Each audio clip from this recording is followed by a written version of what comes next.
अक्कलकोटी भिऊ नका ती आहे पाठी। माझी आई अक्कलकोटी भिऊ नका ती आहे पाठी।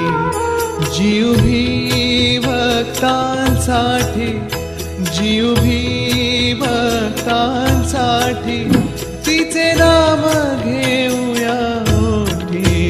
माझी आई अक्कलकोटी भिऊ नका ती आहे पाठी। माझी आई अक्कलकोटी भिऊ नका ती आहे पाठी।